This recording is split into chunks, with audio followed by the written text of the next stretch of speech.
Um CD de R$10. Lá no shopping um CD, o mais barato é R$10,80. E é um CD horrível, gravação terrível. É um CD bom, assim, bem gravado, um estúdio feito com carinho. Devia custar pelo menos R$15. Mas nós achamos por bem vender por R$10.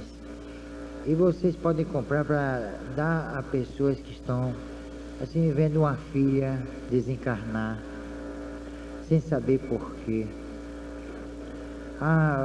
Cada mensagem dessa é uma história que a gente podia até desenvolver. É uma história mesmo, uma história de vida, né? Aqui está o CD, é lindo. Pode dar até de presente. Já pode até comprar para Natal, que não estraga, não tem cheiro, não solta as tiras. Aqui. E tem um autógrafo. E aqui, literatura de além túmulo, para quem gosta, né?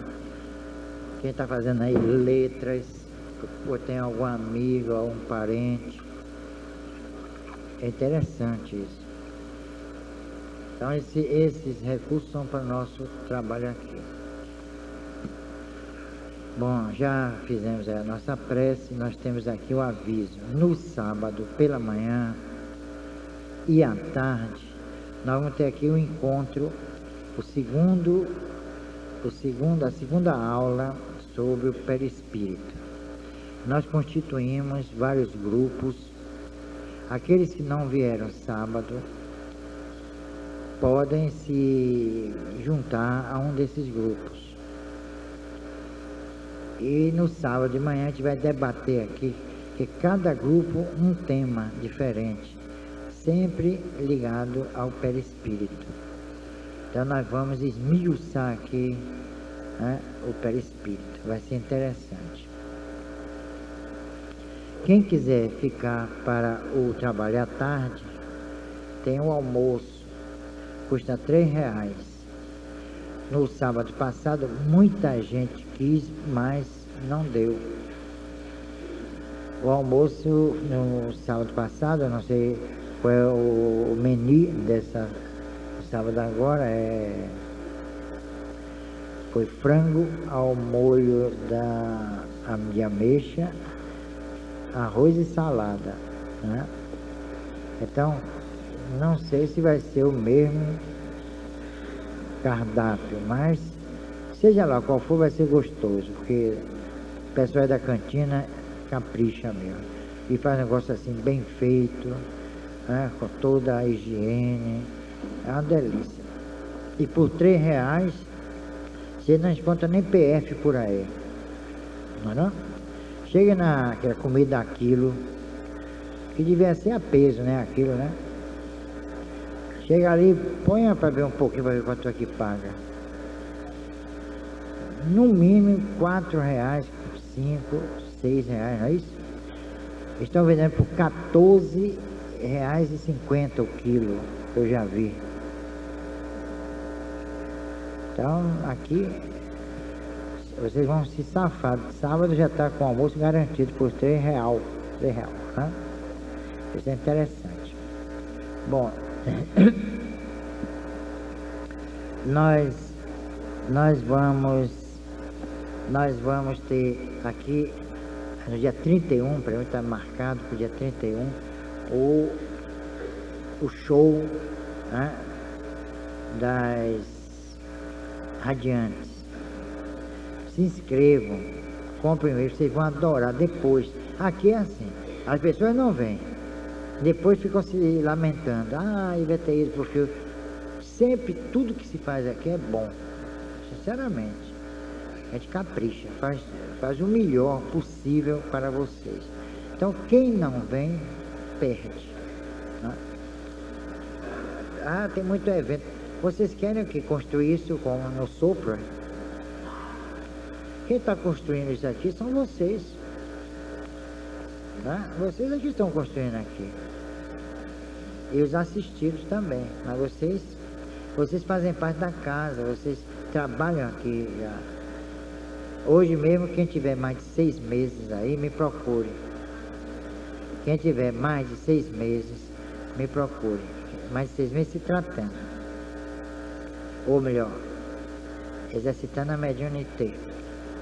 Então me procurem quem tem mais de 6 meses. Mais de 6 meses aqui em cima. Não é juntando lá embaixo. É aqui em cima. Então no mínimo 1 ano e 2 meses esse aprendizado. Fora o tempo que o pessoal passou se tratando. Bom, quem é que tem aí o livro dos Espíritos para a gente continuar aquele estudo? Se lembra? Aquele estudo?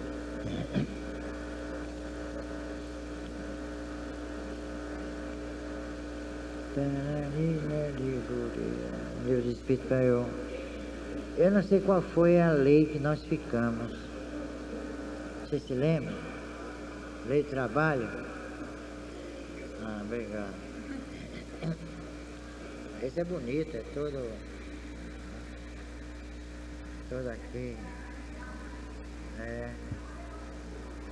Você foi a lei do trabalho, foi? Olha, um aviso aí aos navegantes. Hoje não vai ter pesquisa, só na próxima. Sabe por quê?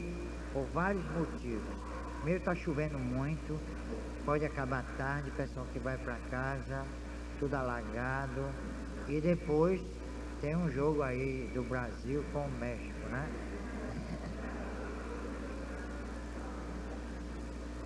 Eu acho que todo mundo está querendo assistir, né? E eu vou assistir. Se vocês ficarem aí, eu vou embora. Então, na próxima quarta-feira, a gente reinicia a pesquisa. Porque ninguém é de ferro também não, né?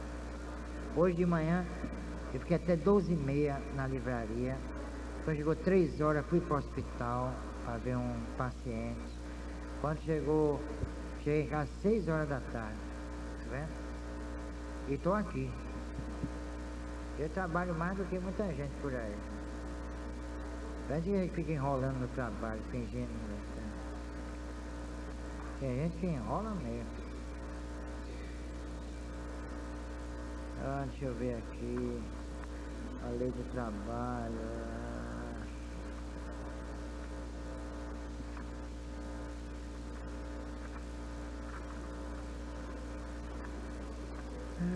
Vocês assistiram hoje o programa? Ouviram? Que tal? Mas o pessoal está me fazendo cada pergunta. Aquela mesmo da cremação de cadáveres. Foi idosa, viu? Eu tive que responder, né? Mas eu não desfiz de Divaldo, não, né? Nada disso. Eu disse que há autores que acham que são 48 horas depois da morte para cremar o corpo, né? Outros 72 horas. Mas há casos em que mais de 1 ano, 2 anos, a pessoa ainda sente, ainda está ligada ao corpo, né? Quer dizer, há casos até de tempo maior de ligação com o corpo.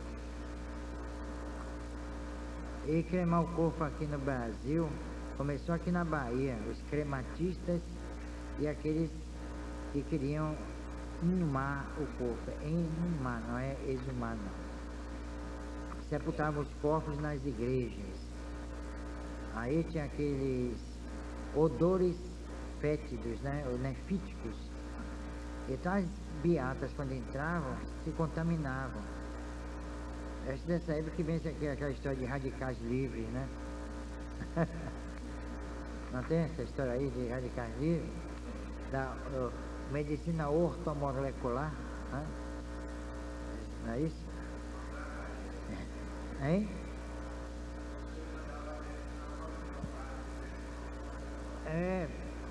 E tem até creme, você já viu? Tem um encontro, não sei, acho que foi em São Paulo, que estavam vendendo produtos, cremes para passar na pele, com esse negócio de radicais livres. Eu acho isso meio estranho, viu? Em todo caso. tem gente faturando aí, viu? Não é justo. Ontem você não pôde vir, né? Não.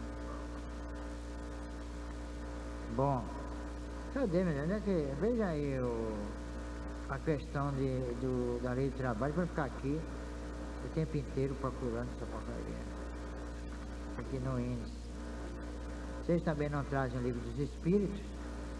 Eu nunca vi uma coisa dessa. Quem tem o livro dos espíritos aí na mão? Na mão. Tem em casa. E que nem em casa tem, levanta a mão aí. Devia comprar.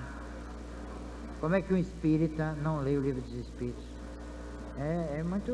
Né? Esse pessoal quer vir por cento assim, ficar ignorando tudo. Depois, quando eu falo e não entendem, por que você não fala mais simples? Eu não falo nada mais simples. Se eu falar mais simples, vão dizer que o espiritismo é de ignorante mesmo. Ou é para ignorante. Pronto, aqui, 266. Vamos fazer silêncio. 266, cadê? Vocês têm estudado livros de espíritos? Deus está vendo. Tem mesmo estudado livros de espíritos? Quem estuda livros de espíritos aí? Vocês conhecem aquela história de Pinóquio?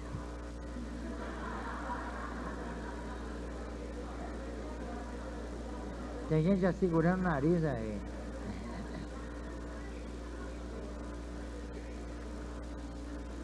Vocês leem nada, vocês não estão lendo revista em quadrinho, quanto mais... Sabe o que é que vocês leem? Contigo, Caras, Capricho, né?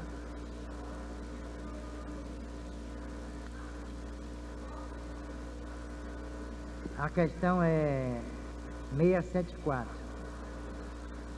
Porque não pode dizer a página, porque depende da edição, né? Essa aqui é da LAC, né? Deixa eu ver. Essa é da M. Bom, a necessidade do trabalho. Então Kardec pergunta o seguinte. Uma coisa interessante é que Kardec levava... A primeira pergunta, ele já levava pronta. E aí submetia aos espíritos. E as demais perguntas eram feitas conforme as respostas dadas pelos espíritos. Mas a primeira já era, já levava prontinha. Então diz assim, a necessidade do trabalho é uma lei da natureza. Os espíritos disseram, o trabalho é uma lei da natureza e por isso mesmo é uma necessidade. A civilização obriga o homem a trabalhar mais porque aumenta as suas necessidades e os seus prazeres.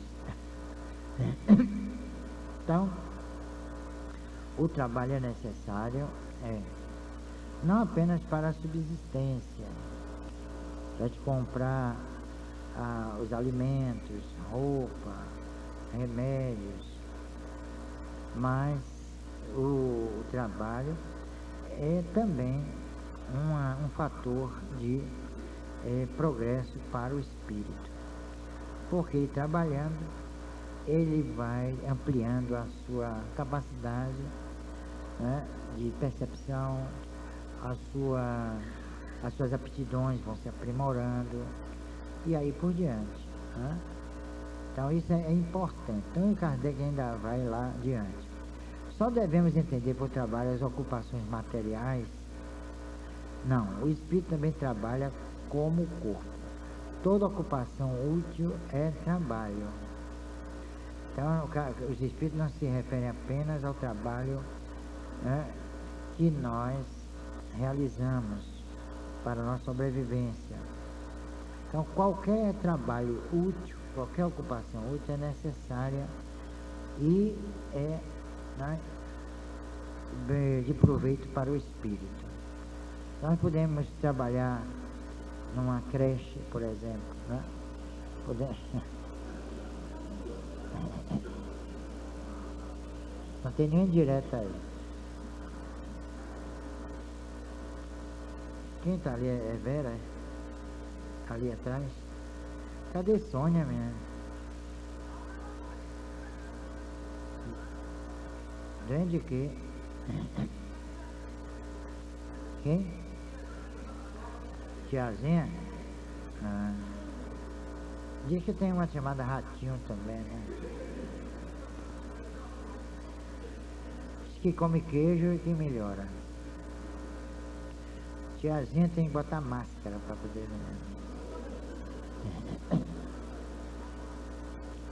E usar chicote, não tem mais.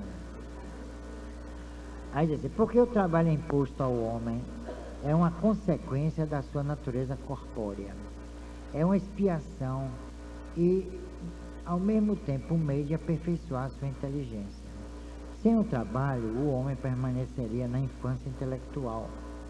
Eis porque ele deve a sua alimentação, a sua segurança, o seu bem-estar ao seu trabalho e a sua atividade ao que é de físico franzino.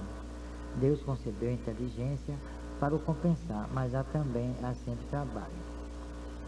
Então quem é franzino se supera pela inteligência, não é? O que não acontece com muita gente, pelo menos aqui. Então parece que quem é gordo é burro. Não é não? Ou não é?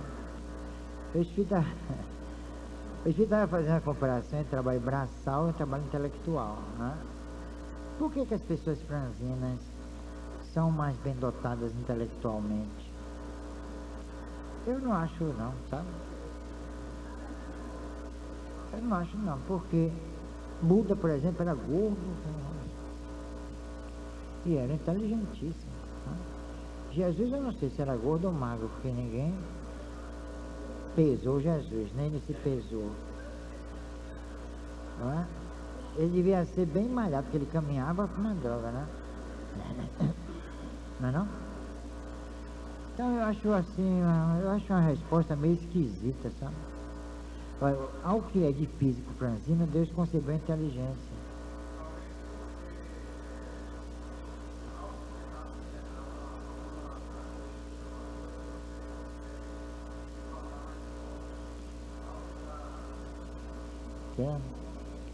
Eu não sei porque quis responder assim, né? Porque a pessoa magrinha, franzina, é inteligente. Às vezes não. Você viu uma pessoa gorda, inteligente? Eu não sei, é da M, por isso que eu estou assim questionando a M. Essa editora já está criando muito problema. O Jô Soares é inteligente, no entanto, parece o Rei Momo, não é não? Ele é leve com a pluma, né? Porque carrega ele para ver. É verdade, é pessoas... eu acho que isso é muito irrelevante quanto ao problema da inteligência. Se as pessoas franzinas são inteligentes, se elas têm físico avantajado, não? Isso a gente não pode levar em consideração. Talvez seja um problema mais de tradução, pode ser. Porque a natureza provê por si mesma todas as necessidades dos animais. Tudo trabalha na natureza, os animais trabalham como tu, mas o seu trabalho, como a sua inteligência, é limitado aos cuidados da conservação. Claro, os animais, pelo que consta, não têm, a capacidade de raciocínio dos homens, embora os animais pensem. Eles pensam, porque eles têm um senso de família, de união grupal muito acentuado, esse senso. Eles fazem um trabalho seletivo também no campo da alimentação, eles abdicam muitas vezes da comida para dar aos filhos, não é? E vocês sabem uma coisa, o pelicano, quando ele não encontra comida para dar aos filhotes, ele fura o peito, sai o sangue e os filhotes bebem. Então isso é bem interessante, né? E outras grandes manifestações de solidariedade que existem no mundo animal, né? Uma certa feita o sujeito se preparou com um porrete para matar um rato, 2 ratos. Então quando ele ia matar os ratos, ele viu que o da frente estava guiando, de trás que era cego. Ele não matou. Por que você está rindo? Você gosta de matar rato?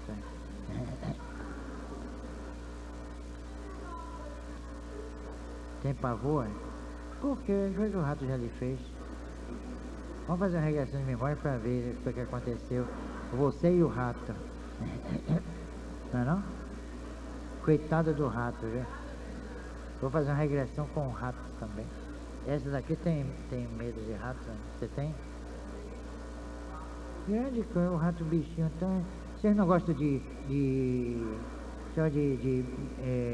Mickey Mouse, não é? Quando vocês veem na televisão Mickey Mouse, o que é que vocês fazem? Aquele Tom e Jerry mesmo, né? 2 ratinhos simpáticos, né? Ah, é. E sapo, vocês têm medo também? Barata? Mamma mia, vocês têm medo de frango, assim, a mesa, assim, bem bonitinho? Né? Um peixe bem... Tem? Então, é bicho também. A gente come bicho o tempo inteiro. Isso aqui parece uma sepultura, né? A gente só come cadáver, até de camarão é cadáver. É, verdade, não é não? Siri, camarão, peixe, frango, porco, boi, tudo é cadáver. E a gente tem medo de rato. Quem tem medo de rato aí? Eu vou perguntar aos ratos, quem tem medo de gente?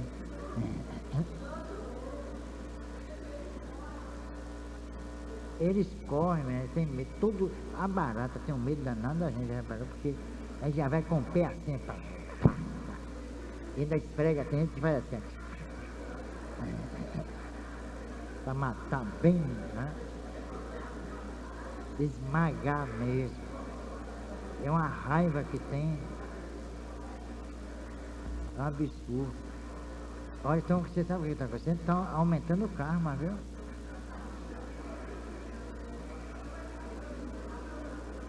Vocês estão cometendo um baraticídio, sabia?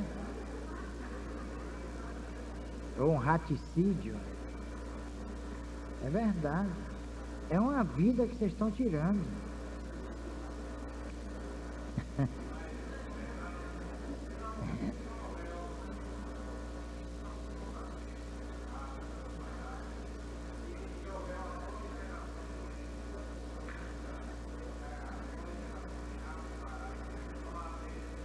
Mas não tem problema não, que existem os predadores que se encarregam disso. Tanto que existem animais que são predadores e é necessário que sejam assim para estabelecer o equilíbrio natural. Não, a cidade também. Você está pensando que é brincadeira? Aqui na cidade, vocês não sabem como eles são atacados. Predadores não são aqueles animais que você está concebendo, não. Os predadores são vírus, bactérias. Então, são também predadores, não são? Não nos matam?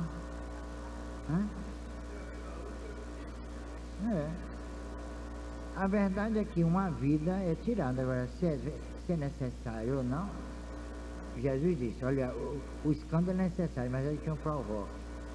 Tudo é necessário, contanto que nós submetamos aos nossos interesses, né? Às nossas necessidades. Muitos muitos animais que antes serviam ao homem desapareceram. Por quê? Não é isso? Os animais que serviam ao homem estão em fase de extinção.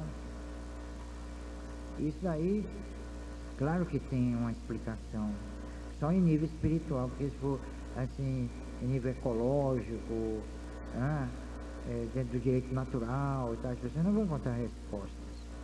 Então isso aqui é muito interessante, esse trabalho de Kardec, porque ele vai desdobrando temas, realmente, um tema interessante, que é a atividade laboral do indivíduo.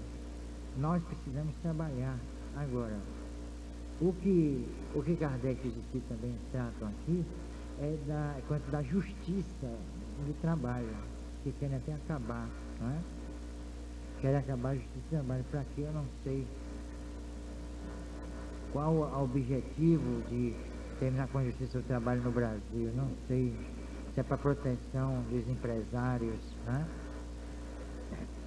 Para livrar os empresários dessas questões que eles têm que desembolsar, às vezes, não é? Somas imensas de dinheiro para pagar os seus compromissos com os empregados. Eu não sei o que vai substituir a justiça do trabalho. Eu acho que o trabalhador vai ficar jogado às traças. Olha, cada vez que passa, o brasileiro está sendo esmagado. Falar em trabalho, nós não temos trabalho. O desemprego está assumindo índices assim alarmantes. Por quê? Porque Kardec fala aqui também na lei de sociedade. São lei de trabalho, lei de sociedade, lei de igualdade. Se nós estamos trabalhando dentro de uma sociedade injusta, né, em que um grupo determina o que a coletividade deve ter ou não ter, aí é que se questiona a democracia. A democracia não dá essa liberdade completa aos governantes. Aí já é o exacerbamento da democracia, de achar que é bom para o país massacrar a sua população. Veja, é uma coisa absurda, porque o próprio país é a população. Então se esmaga a população para que o país, como entidade jurídica, sobreviva e se fortaleça. Então sobrevive e se fortaleça em detrimento da população. Isso é o que está acontecendo no Brasil. Então o trabalho aqui no Brasil, se analisar, é algo assim que raia a insanidade, a loucura até. Está vendo? Porque ninguém mais tem segurança no trabalho. Hoje estão trabalhando, amanhã ninguém sabe. Isso cria, sabe o quê? Uma instabilidade emocional, psicológica, com efeitos danosos no contexto social. O que é que o espiritismo tem a ver? Tem, tanto bem está aqui. Então, quanto mais o país, né, se volte para as suas reservas, o seu fortalecimento político, institucional, mais ele despreza o povo. E o povo, carneiramente falando, está aceitando tudo isso. Não há reações. Isso não quer dizer que é luta armada, não, nada. Mas as instituições sociais deviam reagir, mas não reagem. Resultado, nós estamos aí a braço com uma crise tremenda. Como o trabalho no Brasil é fator de progresso espiritual? Quem responde aí? As pessoas trabalham insatisfeitas. As pessoas trabalham revoltadas. A assistência médica é pior possível. Não é isso? Então isso revolta o trabalhador. Já está na iminência de perder a justiça do trabalho, onde ele pleiteia os seus direitos. Não é isso? É uma pressão que se exerce contra o empregador relapso, desonesto, que não recolhe o fundo de garantia. Então o que isso tem a ver com o espiritismo? Tem muito. Porque não se iludam não, vocês nunca vão ser espíritos elevados dentro de centro espírita. É aí fora. Aí fora que é o desafio. Aqui não. Aqui eu conheço pessoas aqui, tem mais de 10 anos, entra, muda essa calada, aquela coisa toda, nem fede, nem cheira e tal. Né? Quer dizer, ela está aproveitando todo o trabalho aqui, os ensinamentos, o estudo, os cursos, eu não sei. Agora, eu quero ver se essa pessoa aí fora, que a gente tem que sobreviver. A gente tem que enfrentar um ambiente de trabalho inóspito, horrível, onde prevalece a macumba, a feitiçaria, a porcaria, a inveja. Se alguém é promovido, pronto, é sinal de desespero. Hein? Ainda tem mais essa. Você tem que entrar no esquema. Então, como nós podemos evoluir, segundo aqui os espíritos, através do trabalho? Me responda. Vocês viram uma coisa interessante. Teve aí um Você Decide, um negócio deprimente. Aí que foi o seguinte, é um negócio horrível. Eu nunca vi uma coisa tão medíocre, viu? Além da televisão brasileira, a única coisa que presta é quando o Brasil joga e quando ganha. Quando o campo não está molhado, a bola fica pesada. Só de desculpa, né? Então, esse Você Decide é o seguinte: o sujeito descobre que o patrão é corrupto. A corrupção, a patifaria. Pois bem, 100 e tantos mil brasileiros optaram pelo seguinte, que ele devia se juntar ao patrão. E isso, minha gente, eu vi. Eu fiquei escandalizado. Digo, mas não é esse o caráter do povo brasileiro? 100 e tantos, eu fiz 114 mil pessoas optaram pela corrupção. Ele devia se corromper, se juntar à máfia. Está vendo? Então, como nós podemos aí fora, não só no trabalho, mas em nossas outras atividades, como a gente pode crescer espiritualmente? Essa questão, eu vou levar para a rádio. E vai ser uma denúncia. Alguma coisa está acontecendo de podre na sociedade brasileira para o povo chegar a essa conclusão. Hein? Quer dizer, a corrupção já é uma paixão nacional. A corrupção já é uma paixão nacional. E aí, como é que fica? Se aqui os espíritos dizem que o trabalho, né, serve para o espírito crescer, desenvolver suas potencialidades, aqui no Brasil, isso está deslocado. É por isso que eu digo sempre, a doutrina espírita não vai dar certo aqui no Brasil. Nós podemos observar alguns bolsões espíritas, outros não. Os espíritos estão preocupados com neurolinguística, os espíritos estão preocupados com psicologia transpessoal, os espíritos estão preocupados em autoconhecimento, os espíritos estão preocupados em autoajuda. Autoajuda. Como é que uma pessoa em desespero pode se autoajudar? Porque a maioria das pessoas que vêm à casa espírita, por que vêm? Me responda. Porque estão passando por problemas. Não é isso? São presas da aflição, do desespero, da angústia. E aí? Eu vou chegar para elas, não, minha filha, você que tem que se autoajudar. Ela vai dizer, mas como eu posso me autoajudar? Eu estou em desequilíbrio.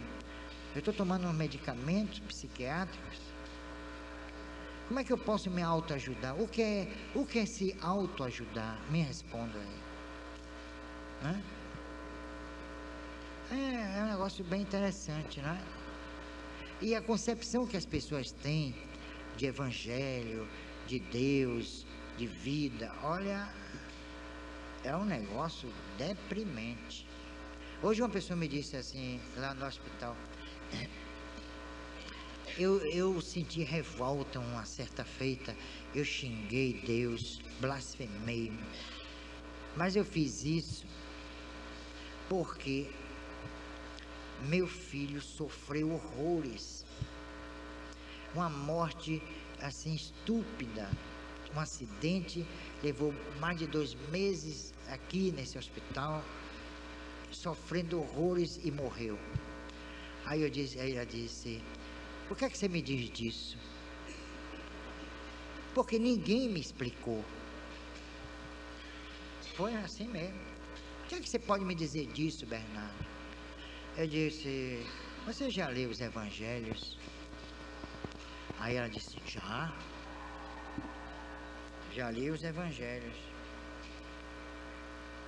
Você viu o que foi que aconteceu com Jesus? Porque ela disse que o filho era bom. Como é que uma pessoa tão boa como meu filho morreu dessa forma assim tão estúpida? Era um homem boníssimo. Aí eu disse para ela, você viu como morreu Jesus? Um homem boníssimo como ele? E ele ainda pediu a Deus para afastar o cálice. E Deus não afastou o cálice. Então esse homem boníssimo chamado Jesus morreu estupidamente? Morreu em vão? Seu filho morreu estupidamente e em vão? Eu nunca pensei por esse ângulo, eu devia ter pensado. Porque nós avaliamos Deus e nós aceitamos Deus quando tudo corre bem. Mas quando não corre bem, aí a gente põe a culpa nele. Por que você blasfemou? Por que você achou que Deus era injusto? Por que você achou que Deus era injusto? Não é isso? Porque matou seu filho? Que levou seu filho? E será que Jesus não ia considerar também Deus injusto? Que Jesus chiou, afasta de mim este cálice. Não foi não? E por que Deus não afastou o cálice de Jesus e não afastou o cálice de seu filho? Não tem um motivo aí?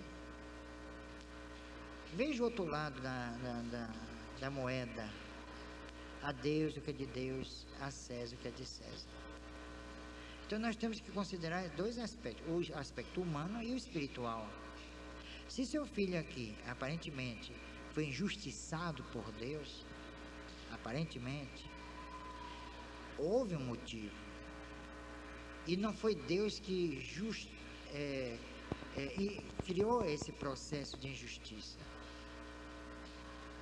Foi o seu próprio filho, assim como Jesus. Não é isso? Se Jesus reencarna numa sociedade como aquela, corrompida, fanatizada pelo Velho Testamento, e que não quis aceitar Jesus como o Messias, e não quis mesmo, e não aceitou, e até hoje não aceita, ele sabia o que poderia acontecer com ele. Nós também sabemos o que pode acontecer conosco. Como nós vamos morrer? De desastre, por afogamento, por um câncer, por uma parada cardíaca, respiratória. Como é que nós vamos morrer? E quando estamos sofrendo para morrer, alguém diz assim, que Deus é injusto. Como se esta vida, eu disse, como esta vida aqui fosse a única. Aqui seria a nascente e aqui seria o fim. Não é isso? Aí é que está. Então é nesse país que nós vivemos. Olha o país que a gente vive. Vocês não estão ouvindo não? Os clamores.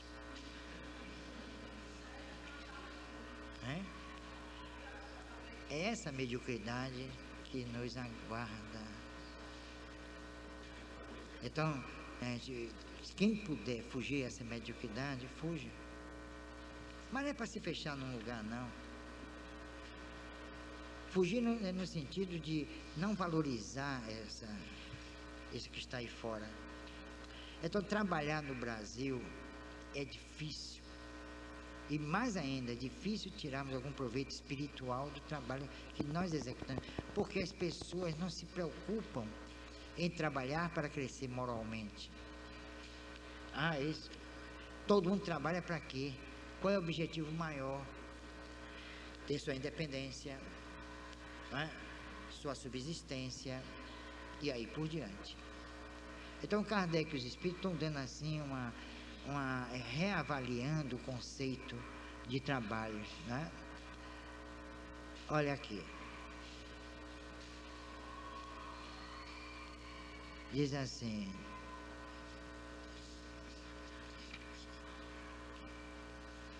a lei da natureza impõe aos filhos a obrigação de trabalhar para os pais, certamente, como os pais devem trabalhar para os filhos.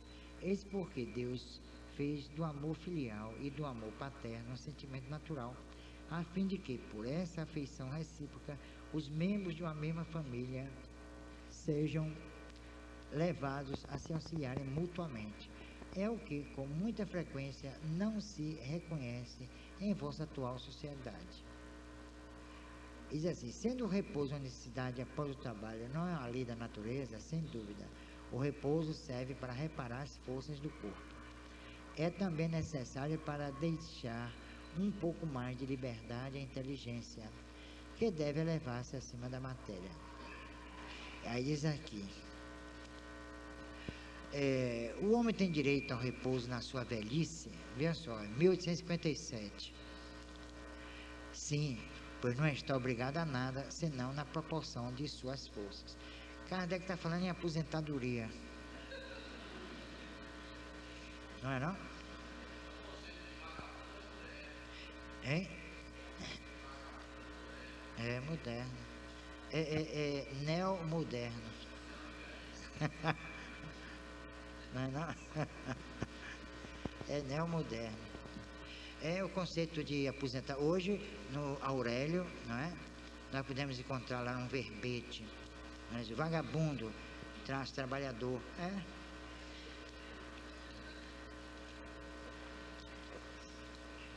Ou então no verbete trabalhador, vagabundo, né? Que dá um no mesmo quase, né? Esse é o nosso Brasil. Brasil varonil. É por isso que eu digo que eu estou brasileiro, viu? Bom, outra coisa aqui. Que pensados que abusam da autoridade para impor aos seus inferiores um excesso de trabalho? É uma das piores ações. Todo homem que tem o poder de dirigir é responsável pelo excesso de trabalho que impõe aos seus inferiores, porque transgride a lei de Deus. O homem tem direito ao repouso na sua velhice? Sim, pois não está obrigado a nada, senão na proporção de suas forças. Eu reli para ver embaixo. Mas o que fará o velho que precisa trabalhar para viver e não pode? Vê que pergunta, né? O velho que não pode trabalhar, como é que ele vai sobreviver? Mas ele completa: o forte deve trabalhar para o fraco. Quer dizer, os ativos trabalham para os inativos. Porque um dia os inativos trabalharam como os ativos. Merece então o quê? O repouso. A pessoa trabalha 35 anos, o repouso é necessário, porque as forças já se esgotaram. E deveria ter uma vida digna, não é não? E não tem. O presidente da República disse que podia viver com salário mínimo. Não, vocês não souberam dessa... Não souberam, não? Que coisa inteligente, né? O homem é realmente inteligente. Porque como é que ele pode viver com salário mínimo? Acho que não dá nem para uma gravata italiana, custa mais de R$200. Quer dizer, isso, sabe como é o nome disso? Você sabe como é o nome disso? Achincalhe. Está brincando com o povo. E o povo brasileiro aceitando uma coisa dessa, né? Então, como encarar uma sociedade como a nossa? Como o espiritismo, como eu disse na rádio, lá na rádio, numa sociedade politicamente, numa sociedade política e economicamente desmoralizada, o espiritismo não pode dar certo. Porque o espiritismo é uma doutrina séria. Isso aqui não é cassino. Porque há certas seitas que estão construindo verdadeiros cassinos, que a pessoa chega lá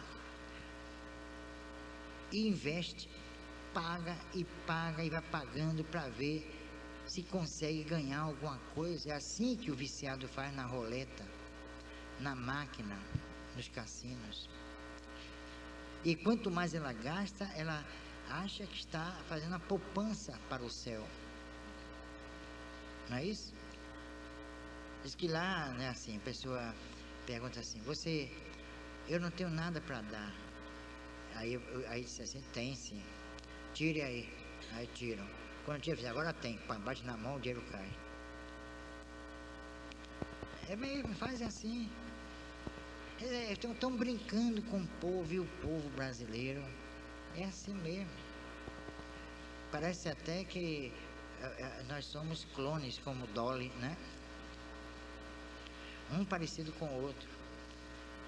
Nós somos... né? O negócio está... Resultado, isso aqui não se aplica à nossa sociedade. Está defasado. Pode se aplicar à sociedade europeia, porque isso aqui nasceu na Europa. Isso aqui foi feito para a Europa, como Jesus disse, que veio para os judeus e não para o homem. A doutrina dele só deu certo porque fizeram a conta de chegar. E alguns dos seus princípios são universais. Por isso que deu. Por isso que ela pode existir, subsistir no mundo ocidental. Mas ele disse, eu vim para os judeus, para os doentes. Ele se posiciona como judeu e não como Cristo. Ele se posiciona como judeu o tempo inteiro. Tanto que é um livro muito importante, chamado Jesus, o Judeu Marginal. Ele era judeu, mas era marginalizado, porque ele contrariava os cânones sociais, religiosos do seu tempo. Ele nunca criou uma religião, muito pelo contrário, ele combate a religião. O tempo todo ele combate a religião. Pelo menos daquilo que conseguimos depreender da sua doutrina. É como aqui a doutrina espírita. Eu mesmo, particularmente, eu contrario aquilo que já está consagrado no movimento espírita. Tanto que vocês não veem nas nossas realizações raros presidentes de centros espíritas aqui em Salvador, ou pessoas da Federação Espírita, ou diretores, ou do Conselho. Por quê? Porque eles não concordam comigo. Agora eu concordo com eles. Não é isso? Eu os aceito como eles são. Isso exige a tolerância e a caridade.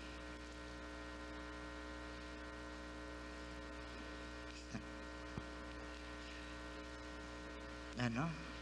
Não é não? Então, eu concordo com eles, eu os suporto, mas eles não me suportam porque eu digo que, não o que penso, mas o que eu estudo, o que eu pesquiso. Se hoje eu falei na rádio, por exemplo, quanto ao problema da cremação de cadáveres, a gente não pode estabelecer 48 horas, nem 72 horas, porque a gente não sabe o que está acontecendo com o espírito, só ele. Gabriel Delane pediu para que seu corpo fosse cremado. Assim aconteceu. Ele se comunicou tempos depois na sociedade parisiense, se arrependendo de ter decidido pela cremação do seu corpo. Olha, Gabriel Delane, um dos grandes espíritas seguidor de Kardec, considerado assim um líder, e ele se arrependeu de ter seu corpo cremado, ter desejado seu corpo ser cremado. A doação de órgãos pelo seguinte, hoje uma pessoa estava me perguntando sobre isso, né? Lá na rádio, depois do programa, me perguntaram. Aí eu disse, por meio da doação, é que o espírito está ligado ainda ao corpo, não é isso? Não é assim? É. Mas acontece que nós espíritos estamos incorrendo num grave erro. Me permitam dizer isso. É que quando o espírito plasma seu perispírito, e através do seu perispírito, que seria o modelo organizador biológico, sob o comando, claro, do espírito, plasma o corpo físico. Espírito, perispírito e corpo são 3 princípios que vivem dentro de dimensões específicas, mas que no fundo são a mesma coisa. Perceberam aí? Isso quer dizer que o corpo físico é uma projeção natural do espírito. Por isso essa ligação simbiótica entre o espírito, o perispírito e o corpo. Quando o corpo falece, quando ele desaparece, é uma parte do espírito que está desaparecendo. E a ligação psíquica entre ele e o corpo é profunda. Daí ele sentir e muito a morte do corpo, o desaparecimento do corpo, certo? Ele jamais vai perder o perispírito, mas o perispírito vai sofrendo alterações de acordo com a evolução. Isso ele suporta. O que o espírito inicialmente, em princípio, não suporta é a perda do corpo. É um pedaço dele que foi embora. É parte dele, é o fragmento do espírito. Daí a ligação tão profunda entre o espírito e o corpo físico. Entenderam? Qualquer mutilação no corpo está se mutilando, não o espírito, mas aquele princípio que determinou a criação do corpo. Entenderam aí? Por isso que todo problema que ocorre com o corpo físico, como não pode repercutir no espírito, repercute no perispírito. E nesse caso o espírito sofre.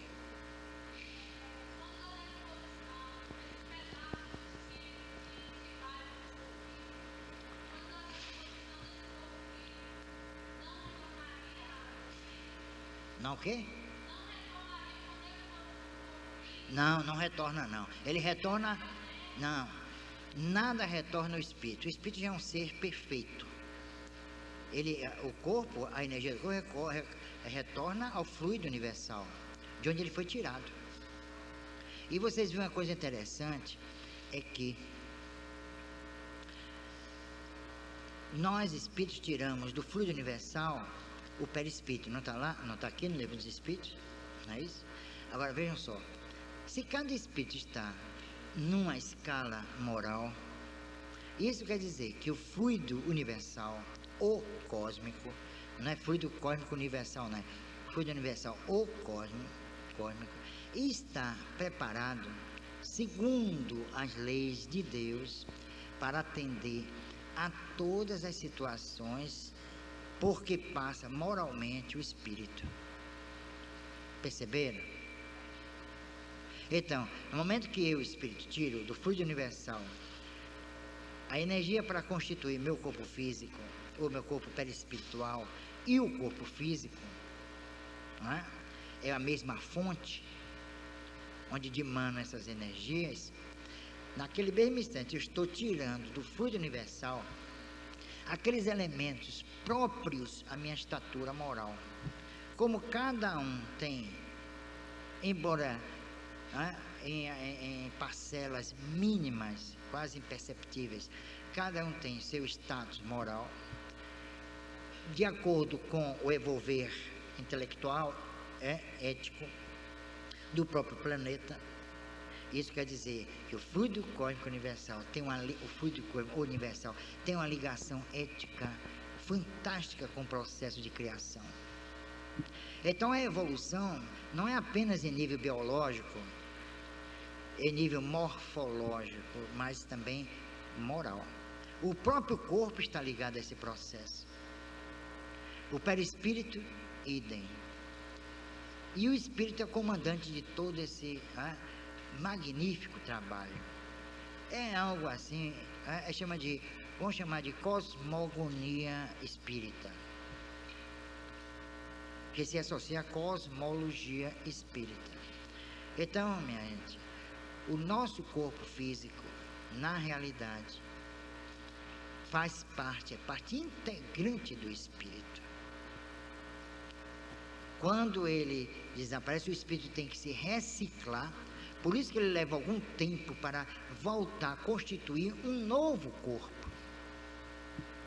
E mais uma coisa interessante, é que na constituição de um novo corpo, ele não pode perder de vista a sua continuidade biopsíquica, que está impressa no perispírito. Por isso que há espíritos que vêm se reencarnando no mesmo núcleo familiar, devido à carga genética. Normalmente ele reencarna no mesmo núcleo familiar, normalmente. E mesmo que isso não aconteça, ele tem que estabelecer uma adequação entre a estrutura molecular do seu perispírito, que vai desenvolvendo o corpo físico a partir da concepção, a dos seus pais. Às vezes há certas defasagens. Pessoas, por exemplo, tiveram os pais diabéticos, o avô, e nunca contrai essa doença. Isso a medicina fica sem saber como responder, porque a hereditariedade aí, no caso, se estabelece através de uma solidariedade ética entre os componentes do grupo chamado família, se é que a gente pode chamar de família. Hein? Eu não estou ouvindo nada. Mas acontece o seguinte, esse problema da escolha num grupo familiar, isso há muitas implicações. Porque normalmente, principalmente numa sociedade como a nossa, há espíritos que querem realmente reencarnar em determinados grupos familiares. Mas acontece que as famílias hoje não estão oferecendo condições para isso. E aí está dificultando esse processo de escolher uma família equilibrada, harmonizada, para ali reencarnar um espírito que possa ser reciclado, ser reeducado por essa família. É aí que está a grande dificuldade dos planos superiores encarregados disso. Porque pelo livre-arbítrio, pela manifestação da nossa vontade, pela conjuntura social e cultural, nós estamos verificando a família ser estupidamente massacrada. E aí a dificuldade. É como dizer assim, cada um por si, Deus por todos. E olhe lá.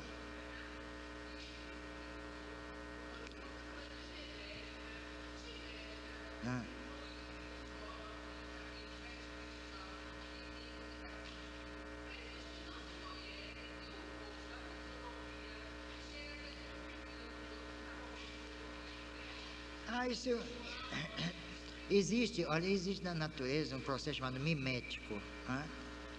E às vezes, determinados espíritos que determinam ou que influenciam na sua morfologia ou na constituição biotipológica, pode coincidir ele estabelecer aquele processo com outra pessoa, ou assemelhando-se a outra pessoa. Tem gente que, são sósias, né? Chamadas sósias. Isso pode acontecer. Tanto que você viu uma coisa interessante, no processo de materialização, geralmente o espírito não se lembra do seu rosto. Aí, quer dizer, não, é aquela questão do espelho. O espelho não surgiu para que a psicanálise estudasse. O espelho surgiu há muitos séculos. No Egito já se falava no espelho, mas não no espelho como nós, não é? Entendemos? Material polido que se vê como espelho, não é para que o homem veja sua personalidade, não é uma questão psicológica, não é isso. É que o espelho surgiu porque o homem não sabe e nem conhece o traçado do seu rosto, da sua fisionomia, da sua face. Em reunião de materialização com o Chorovix, ele tinha uma espécie chamada estasia. Estasia sempre aparecia sem rosto, com a cabeça, tudo direitinho, mas sem rosto. Aí pergunta, mas por que você aparece assim? Aí ela respondeu, e não precisa da boca para responder. É porque eu não sei, não me lembro de como eu fui.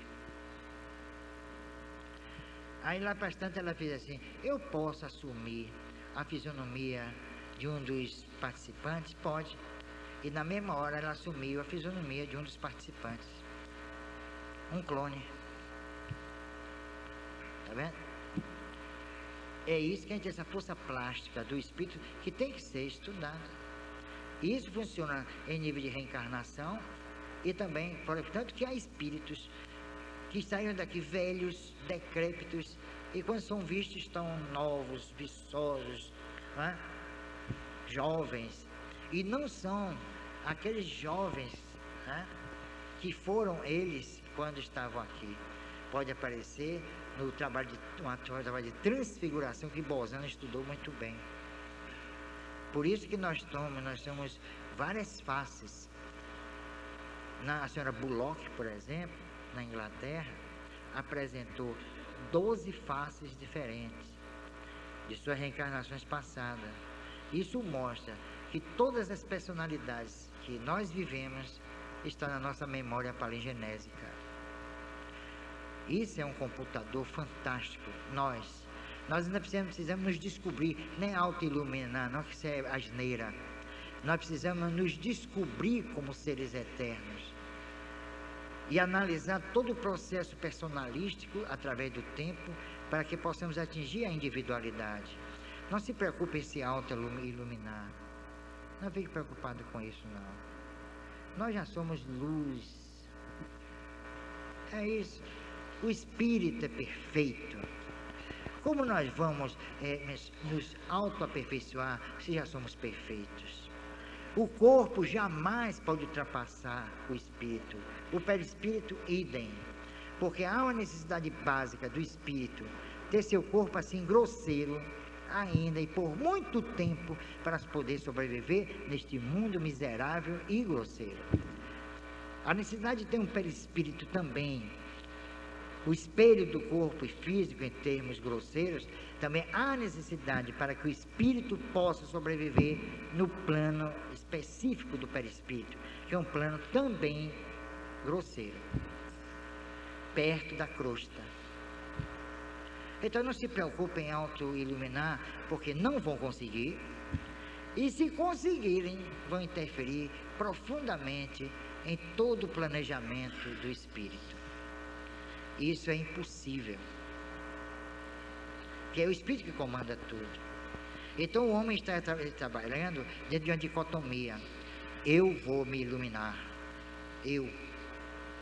Parece que os espíritas estão se... Acreditem se quiserem, por paradoxal que possa parecer, não é, Lúcia? Por paradoxal que possa parecer, o espírito perfeito cria a imperfeição. Veja que paradoxo de todos os paradoxos para se atingir como ser perfeito. Aí é um processo interessante.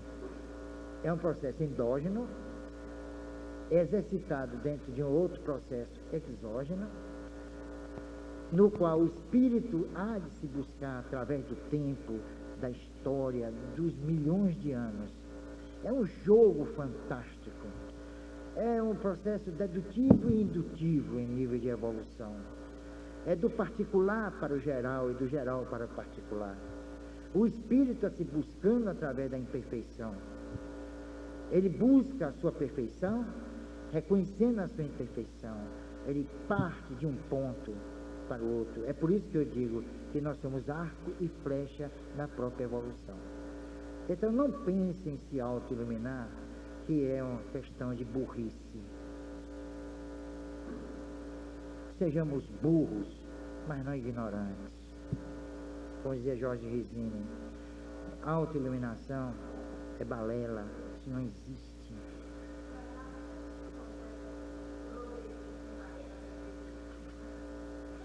Nós temos que progredir.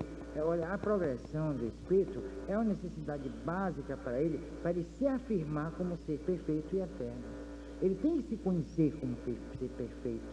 Então ele cria um processo que o vai levar a isso.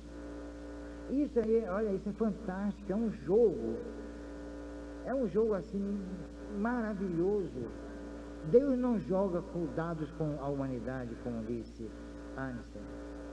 O homem, o ser perfeito, é que é encarregado de todo o seu processo, né, de assumir a sua eternidade e a sua perfeição. Ele mesmo é encarregado disso.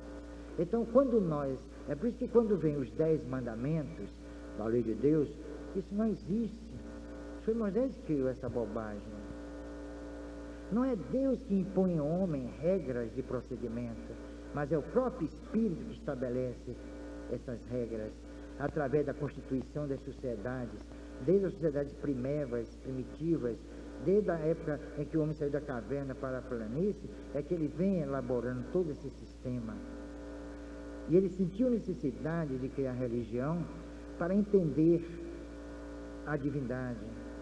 Então ele transferiu para Deus as rédeas da evolução, quando Deus deu a ele, o Espírito, essas rédeas.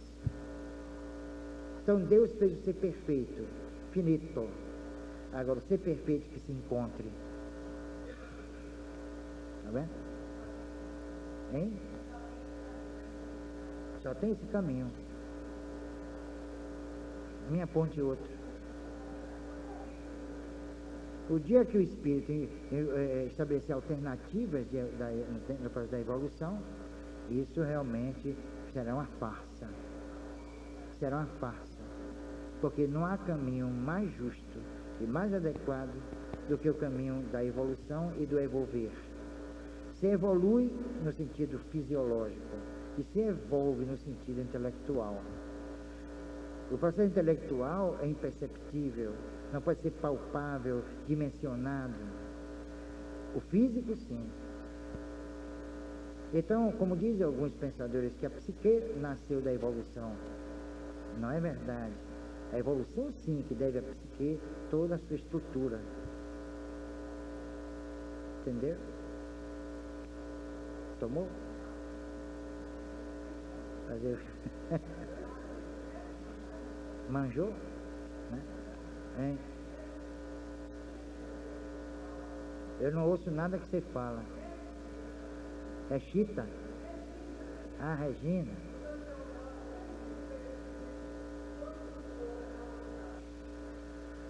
O perispírito, quando o corpo é carbonizado, assim como é cremado, o perispírito, sim, quando é cremado ele é carbonizado. Aliás, é pior ainda. Carbonizado ainda sobra uma certa aparência de corpo, né? E quando é cremado, só as cinzas, né? Vira cinza. O perispírito não perde a sua estrutura, porque ele precisa sobreviver no mundo espiritual. Agora, ele vai sofrer os estigmas da cremação ou do processo que culminou na sua incineração. Por igual ainda no meio. O perispírito é preservado, mas ele sente como se o perispírito tivesse destruído.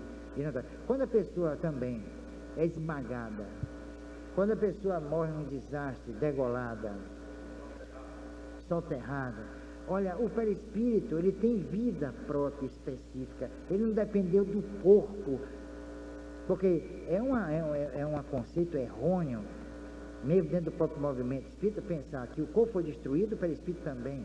O perispírito pode ser lesado, mas nunca destruído, porque senão, onde ficará o espírito? Na dimensão do perispírito? Completamente nu? despojado do corpo que ele é necessário para viver naquela dimensão? Não, ele preserva. Agora, ele vai mutilado, ele sente os efeitos da incineração, mas a rigor o perispírito continua, não tem para onde correr, não é isso? Repare uma coisa interessante nos membros fantasmas. Quando a pessoa tem uma perna amputada, o que é que acontece? Sente até cócega na sola do pé. A perna foi amputada, o perispírito não. Agora ele experimenta as sensações da amputação, é diferente. Senão vai chegar um perispírito capenga lá no mundo espiritual. Não é não? Vai virar agora pirata, bota uma perna de pau. Não é? São esses estudos que a gente tem que levar para a rádio. Não é? Que nunca ninguém levou, nunca. Olha, modéstia inclusa, o que eu estou falando na rádio Itaparica, ninguém já falou aqui na Bahia, em todos os tempos. Podem ter certeza disso. Eu não estou me vangloriando nada disso, não. Muito pelo contrário, é uma responsabilidade tremenda que eu estou assumindo, de pregar espiritismo segundo o espiritismo. Essa que é a verdade. É de 8h30 às 9h30, segunda, quarta e sexta. Muito bem. Mais uma vez vocês caíram. Então, olha, me chamaram para sexta-feira ter uma reunião lá, que eles querem aumentar para 1 hora, de 8 às 9. Agora vamos para a segunda parte do nosso trabalho. Obrigado.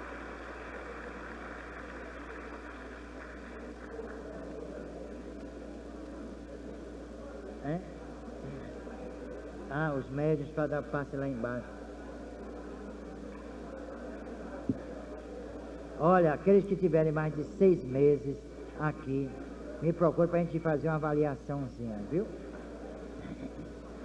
Olha de quem é esse livro aqui, da senhora. Passa 2 autógrafos aqui para mim, você faz? Olha, eu não pude fazer o curso, não me conheci, agora não me... porque eu não pude realmente, viu? Tá bom, tudo bem. Você sabe Ué, o livro que eu tenho de perispírito é José Jorge, você tem? tem. Antologia do Perispírito. José Jorge? É dessa grossura. Antologia é outro. Mas esse é Antologia do Perispírito. Exatamente, eu estou estudando, eu não estou fazendo tudo, mas estou estudando em casa, viu? É um livro. Aqui, cadê? É. Aqui, ó. Então não estou diversando não, ok? Ok. De jeito nenhum, certo? Certo. Como é seu nome? O nome de quem? Pamarinaldo. Mr. Merengue. De um disco seu.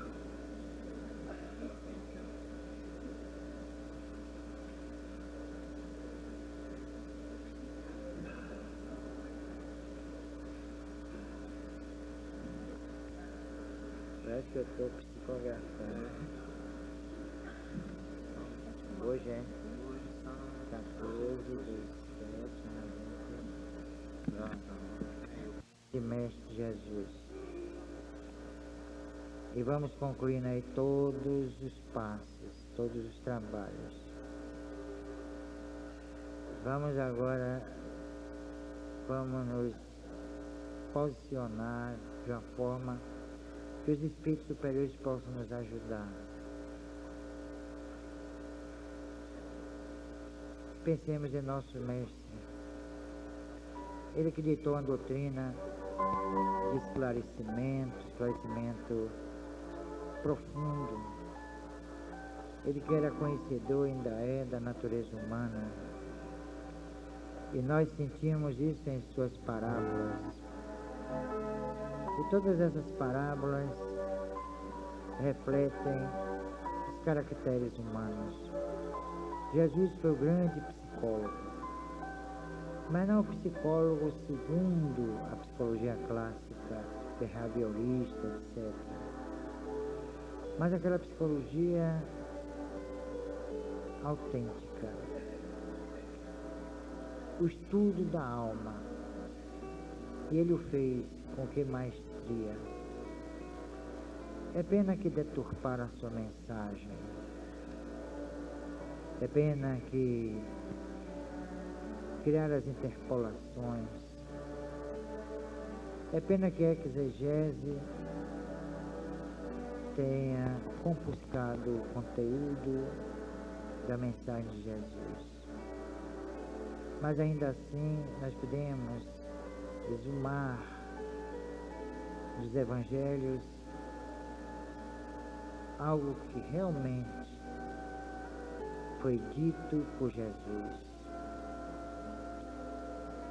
E mesmo o pouco que possamos tirar dos evangelhos e submeter ao crivo da razão e do bom senso, este pouco já é muito. Algumas das sentenças do Mestre ficaram para todo o sempre e se esculpiram na consciência dos que se voltam de uma forma autêntica, generosa, para os seus ordenamentos.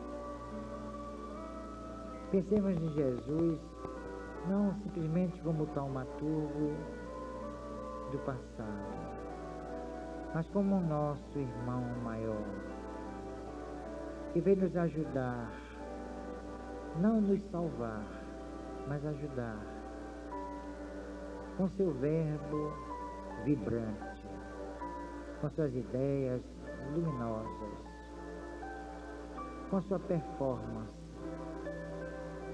que espantou os seus contemporâneos. Isso não quer dizer que ele tenha enfrentado a morte com serenidade e com indiferença. Ele a enfrentou com coragem, mas simplesmente envergonhado. Eu tenho certeza que Jesus se envergonhou daquela humanidade ignara, que nele viu apenas um louco, um tipo versânico, alguém que do alto da sua ousadia contrariava Moisés, investia contra certos mandamentos escriturísticos, com aquela autoridade que não foi reconhecida, mas que ele deixou patenteada para a posteridade. Ao seu tempo, poucos o reconheceram como mestre. Para a maioria era o filho do carpinteiro, uma pessoa sem expressão social, sem importância. Isso quer dizer que para a sua época, para o seu tempo, Jesus não soube fazer prevalecer as suas ideias e as suas posturas. E o resultado do seu conhecimento profundo dos mecanismos dos fenômenos ocultos. Ele ficou para ser reconhecido mais tarde.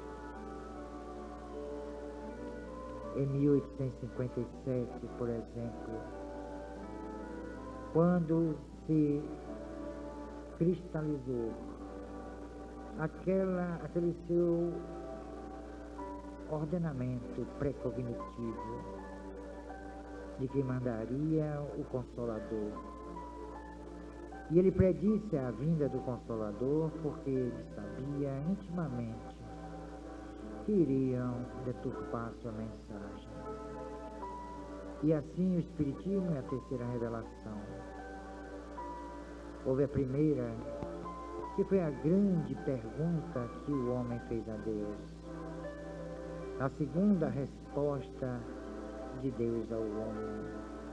E a terceira, não a síntese dialética, mas a conciliação entre a pergunta e a resposta.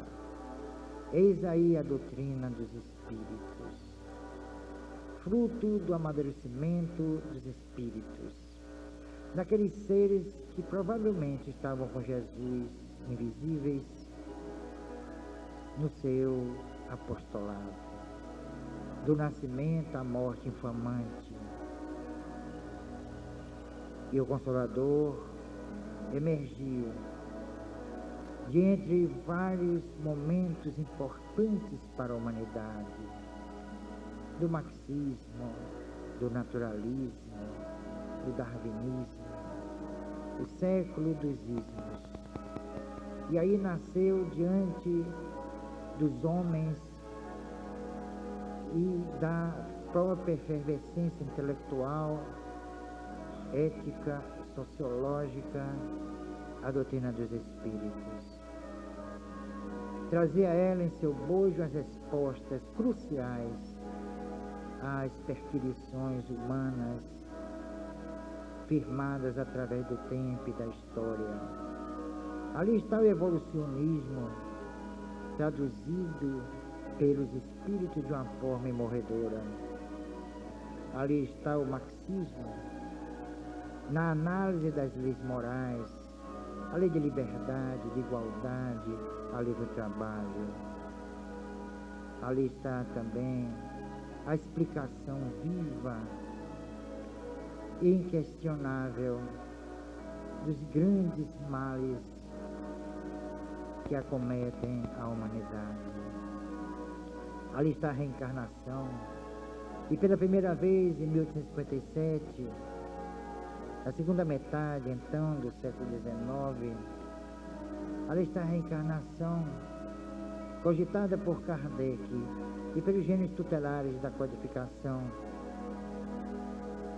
dando-lhe uma roupagem nova em termos de interpretação, levando-a ao cerne da ética, a ciência da moral, e enunciando ao mundo a imortalidade do ser e as consequências que dimanam das suas posturas sociais, dentro do que preceitua a lei de causa e efeito, a lei inteligente, que está inscrita em nossas consciências. É aí que é realmente a tábua da lei. É a consciência do homem, onde Deus inscreveu a lei maior, que rege o destino da humanidade, e pouco importam as ideologias, as convicções religiosas e filosóficas. O homem é o portador da lei de Deus, vida após vida, de polo a polo, de mundo a mundo, até atingir a perfeição. Seria então a concepção definitiva dos valores que lhes são imanentes, que hão de refugir mais do que todas as estrelas, porque o ser imortal é luminoso, ele tem luz própria, ele é perfeito, ele é a criação sublime de Deus no concerto do universo. Muita paz.